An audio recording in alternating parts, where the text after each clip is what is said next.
की सुर्खियों से अलग।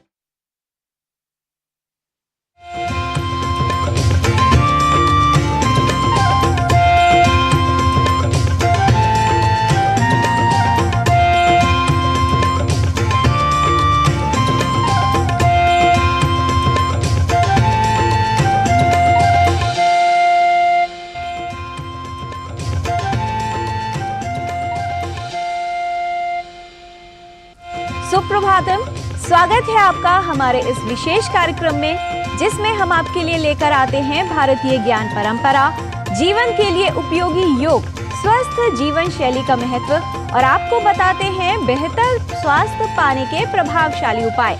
साझा करते हैं संस्कृत का ज्ञान, साथ ही होती है भारतीय संस्कृति की झलक। मैं हूँ किरण भारद्वाज।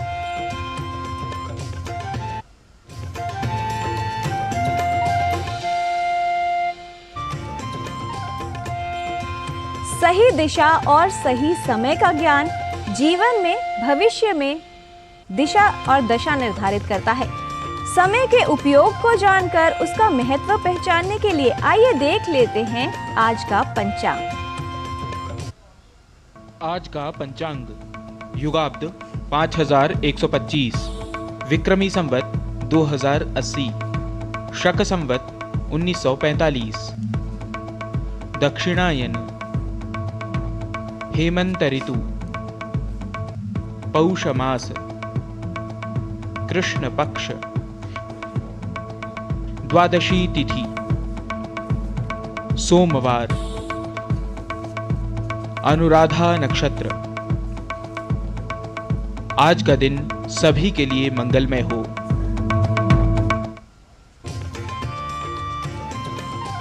जीवन में सकारात्मक रहने के लिए अच्छे विचारों को साथ रखना उपयोगी होता है।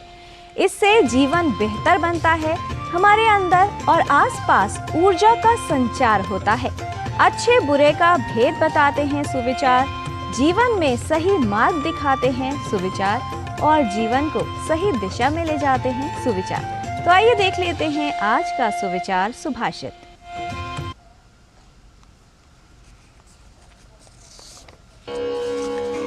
नवा उमां वृजने वारयन्ते, न पर्वतासो यदहं मनस्ये, मम स्वनानत् कृतधुकर्णो भयात, एवेदनुध्यनिकरणः समे जात। आपके आत्मविश्वास की शक्ति गहन है। कोई भी शरीर आपके आत्मनिर्णय को कुचल नहीं सकता। बड़े पहाड़ के आकार की बड़ी बाधाएं भी आपके मार्ग में बाधा नहीं डाल सकती। आप सूर्य से अधिक शक्तिशाली हैं, बशर्ते आपके पास आत्मा या इच्छा शक्ति हो।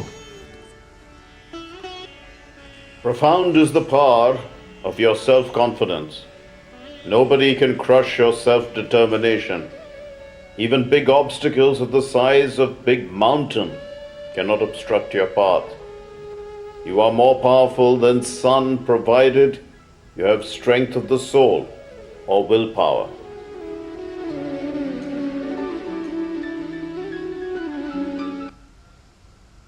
भारतीय ज्ञान परंपरा में आज बात वाल्मीकि रामायण में भारतीय विभिन्न संस्करणों की, साथ ही बताएंगे उन देश विदेश के ग्रंथों के बारे में और कवियों के बारे में जिन्होंने रामायण को आधार बनाकर विभिन्न भाषाओं में राम कथा लिखी है। तो आइए देख लेते हैं हमारे सहयोगी नीतीश भारद्वाज की ये विशेष रिपोर्ट।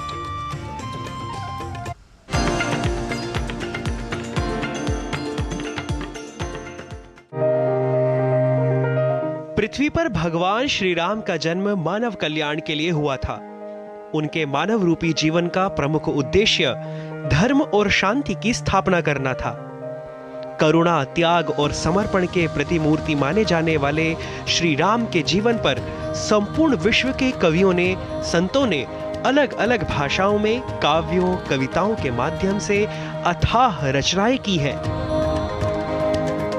भारत के विभिन्न क्षेत्रों में स्वयं वाल्मीकि रामायण के विविध संस्करण हैं। जिनमें 4 प्रसिद्ध पाठभेद यानी संस्करण मिलते हैं। बंबई संस्करण, जिसे देवनागरी संस्करण भी कहा जाता है, और इसका प्रकाशन 1902 ईस्वी में केपी परब के संपादन में निर्णय सागर प्रेस बंबई से हुआ था, और भारत में सर्वाधिक लोकप्रिय संस्करण यही है।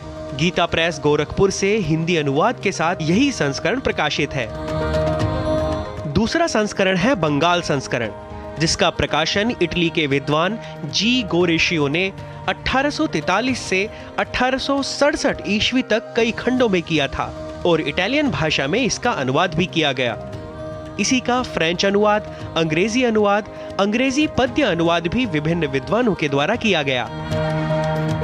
तीसरा संस्करण है पश्चिमोत्तर या काश्मीर संस्करण।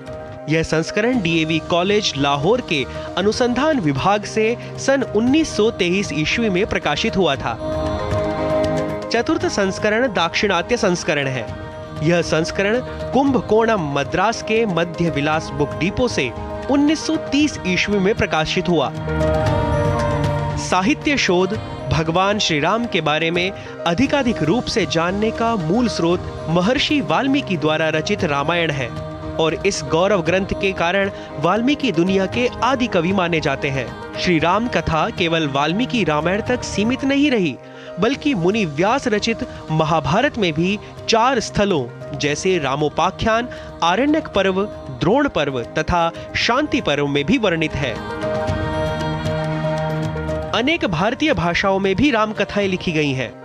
हिंदी में कम से कम 11, मराठी में 8, बंगला में 25, तमिल में 12, तेलुगु में 5 तथा उड़िया में 6 रामायणें लिखी गई हैं। हिंदी में लिखित गोस्वामी तुलसीदास कृत रामचरितमानस ने उत्तर भारत में विशेष स्थान पाया।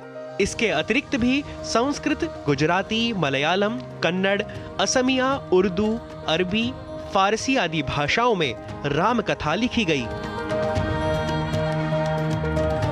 महाकवि कालिदास, भास, भट्ट, प्रवर सेन, क्षेमेंद्र, भवभूति, राजशेखर, कुमारदास, विश्वनाथ, सोमदेव, मैथिली शरण गुप्त, गुरु गोविंद सिंह, समर्थ गुरु रामदास आदि 400 से अधिक कवियों ने, संतों ने अलग अलग भाषाओं में श्री राम पर काव्यों, महाकाव्यों, रूपकों की रचनाएं की।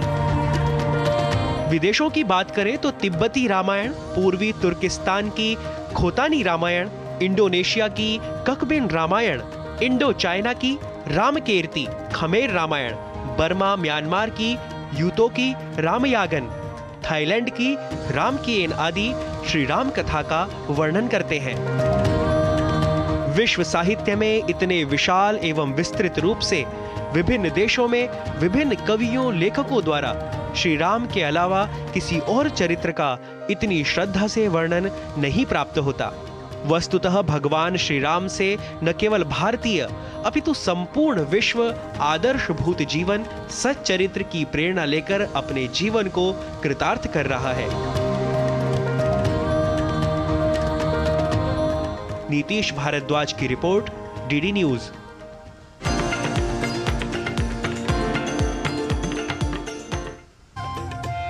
जीवन में समझ और स्वास्थ्य का विशेष महत्व है। समझ से जीवन बेहतर बनता है और स्वास्थ्य ठीक रहने से जीवन की गुणवत्ता बढ़ती है। हड्डियों के स्वास्थ्य पर ध्यान देना, इन्हें मजबूत बनाना और स्वास्थ्य की सही देखभाल करना जरूरी है। यदि हड्डियों को सही पोषण न मिले तो हड्डियां कमजोर होने लगती है। आइए समझ लेते हैं कि वो कौन से कारक हैं जो हड्डियों को कमजोर करने के लिए जिम्मेदार होते हैं, हड्डियों के स्वास्थ्य को प्रभावित करते हैं और किन उपायों को अपनाकर अपनी हड्डियों को मजबूत बनाया जा सकता है।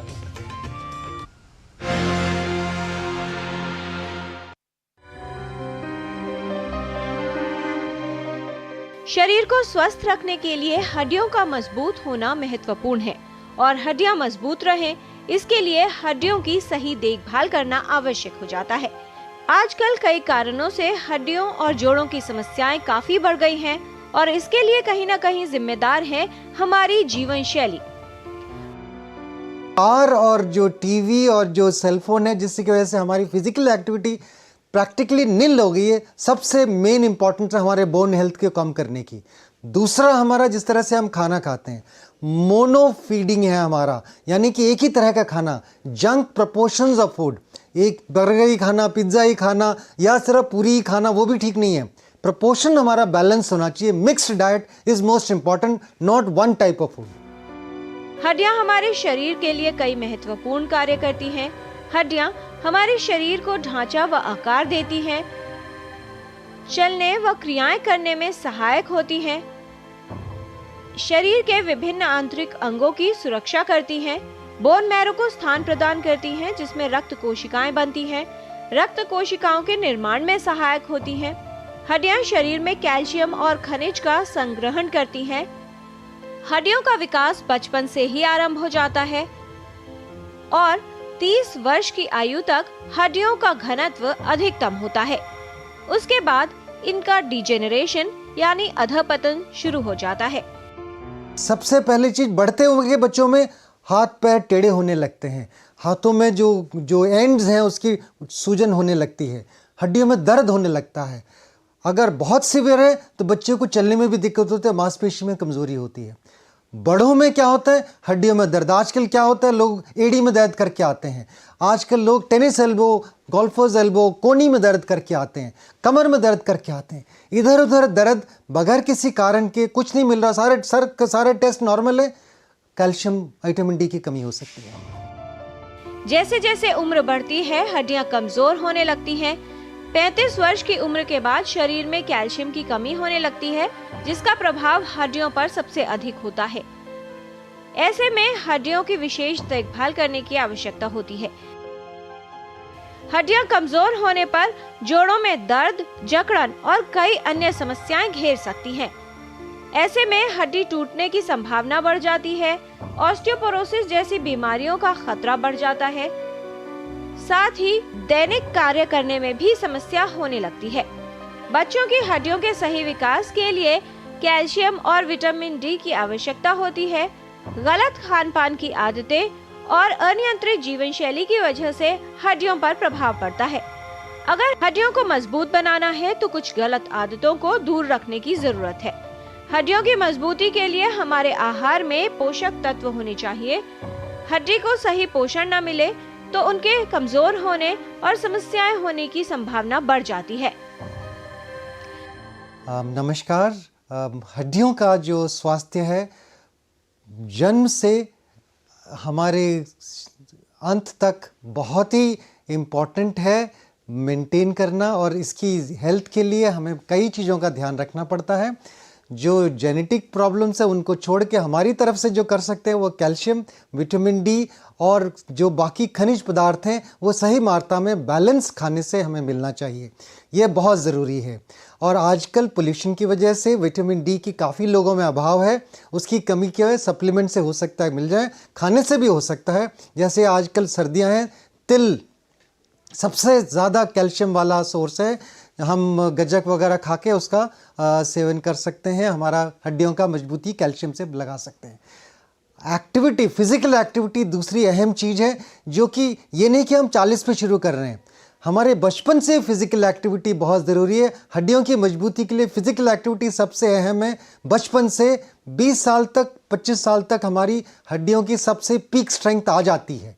वो बाद में धीरे धीरे कम होती है, लेकिन बाद में भी एक्टिविटी मेंटेन रखें ताकि धीरे जो है जो जा रही है, जो हड्डियों की जो स्ट्रेंथ जो जा रही है वो कम रफ्तार से कम।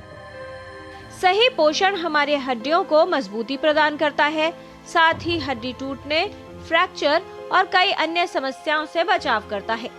संतुलित व स्वास्थ्य के अनुकूल आहार का सेवन और शारीरिक श्रम करने से कई तरह के हड्डियों और मांसपेशियों की समस्याओं से बचाव किया जा सकता है। कम उम्र से ही हड्डियों के स्वास्थ्य पर विशेष ध्यान दें और सही देखभाल करें, जिससे हड्डियों का विकास ठीक हो और आपकी हड्डियां मजबूत बनी रहें।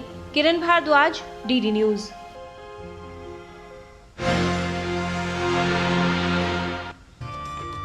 हड्डियों के बेहतर स्वास्थ्य के लिए शारीरिक श्रम या व्यायाम के साथ साथ आहार आवश्यक है।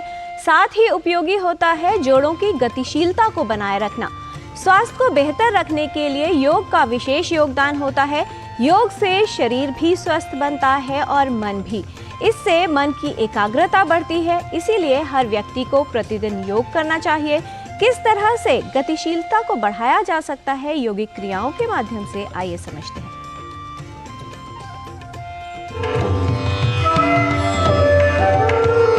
नमस्ते, मैं अंकिता सूद। अगर दिन की शुरुआत ही हमने सही ढंग से और योगिक तरीके से कर ली तो पूरा दिन तरोताजगी से भरा हुआ होगा। जब भी हम सोकर उठते हैं तो हमें ऐसा लगता है कि कुछ मसल्स स्पैज़म में है, कुछ टाइटनेस है, कहीं ना कहीं हमें कहीं दर्द होती है और कुछ आलस भी भरा हुआ होता है। तो हमारे दिन की शुरुआत हम अपने बेड के ऊपर ही करने वाले हैं। फर्स्ट टेक्निक है, अपने ही बेड पे कर सकते हैं यस्तिक आसन। पूरी तरह से आपने अपने शरीर को ऑपोजिट स्ट्रेच देना है विथ ब्रेथ अवेयरनेस और फिर वापस धीरे से आ जाएंगे। टेक्निक नंबर 2, पवन मुक्त आसन, जिसमें हमने धीरे से पैर को इस तरह से स्ट्रेच करना है और दबाना है पेट को, जिससे पेट सुबह सुबह नरम होता है। और फिर वापस रिपीट करेंगे दूसरे लेग के साथ। ऐसा हम 5 से 10 बार कर सकते हैं और फिर दोनों लेग्स को भी साथ में कर सकते हैं, रिलैक्स कर सकते हैं। और अब हम कुछ प्रैक्टिकल टिप्स जानेंगे गुरु माँ हंसा जी योगेंद्र से। नमस्कार। आप दिन की शुरुआत कैसे कर रहे हैं, ये निश्चित करेगा कि आपका दिन का अंत भी कैसे हो। जो दिखाए गए आसन है उसके साथ आप 1 गिलास गर्म नींबू पानी जरूर पीजिए। अब शांति से थोड़े समय 10-15 मिनट आंख बंद करके सुखासन में बैठिए।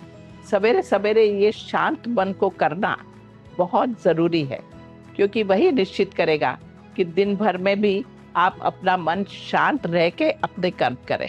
तो कोशिश यही करनी है कि मन को सही स्थिति में रखना और आनंद से जीना। नमस्कार। शांत मन और निरोगी काया प्राप्त करने के लिए रोजाना योग का अभ्यास करते रहिए। यहाँ पर रुकेंगे एक छोटे से विराम के लिए। आप कहीं मत जाइएगा, देखते रहिए डीडी न्यूज।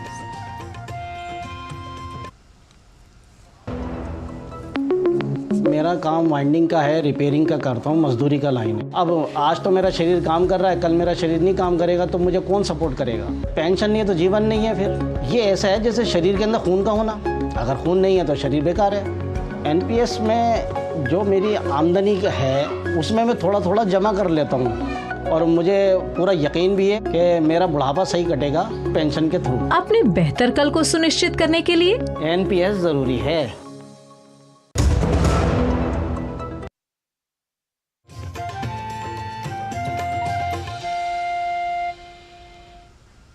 जीवन में लर्निंग यानी सीखना निरंतर चलते रहना चाहिए।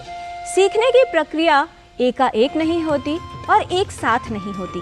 इसके लिए ज्ञान और निरंतर अभ्यास की आवश्यकता होती है। तो आइए चलते हैं गवेश द्विवेदी की संस्कृत पाठशाला में और सीखते हैं संस्कृत का ज्ञान।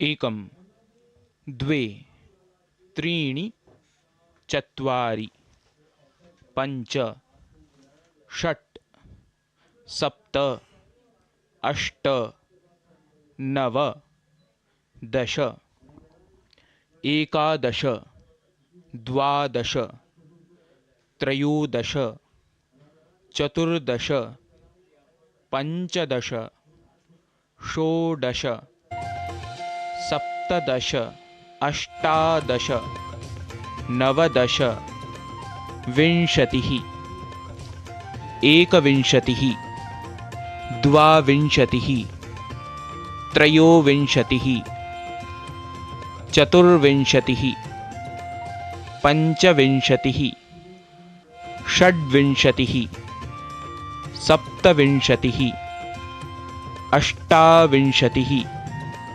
नवविंशतिः त्रिंशत्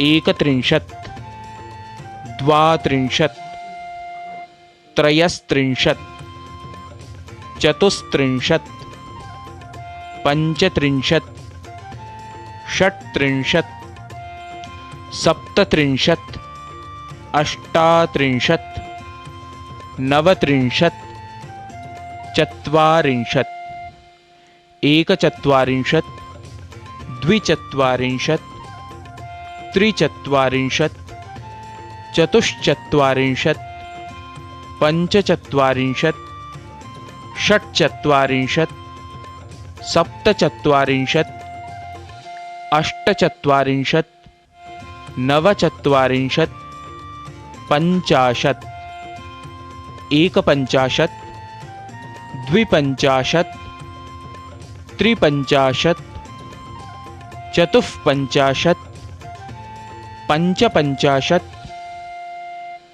षट्पञ्चाशत् सप्तपञ्चाशत् अष्टपञ्चाशत् नवपञ्चाशत् षष्टिः एकषष्टिः द्विषष्टिः त्रिषष्टिः चतुष्षष्टिः पञ्चषष्टिः षट्षष्टिः सप्तषष्टिः अष्टषष्टिः नवषष्टिः सप्ततिः एकसप्ततिः द्विसप्ततिः त्रिसप्ततिः चतुस्सप्ततिः पञ्चसप्ततिः षट्सप्ततिः सप्तसप्ततिः अष्टसप्ततिः नवसप्ततिः अशीतिः एकाशीतिः द्व्यशीतिः त्र्यशीतिः चतुरशीतिः पञ्चाशीतिः षडशीतिः सप्ताशीतिः अष्टाशीतिः नवाशीतिः नवतिः एकनवतिः द्विनवतिः त्रिनवतिः चतुर्नवतिः पञ्चनवतिः षण्णवतिः सप्तनवतिः अष्टनवतिः नवनवतिः शतम्।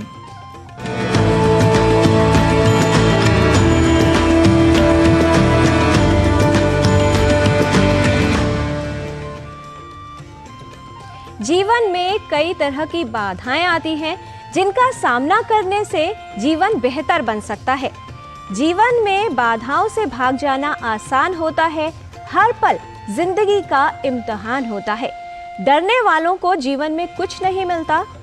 हार कर आगे बढ़ने वालों को, हौसला रखने वालों को उनके कदमों में पूरा जहान होता है। तो आप भी अगर निराशा से घिरे हैं, आपको लगता है आपके जीवन में असफलताएं आ रही हैं, तो निराश ना हो, मेहनत करते रहें, अभ्यास करते रहें और जीवन में निरंतर आगे बढ़ते रहें।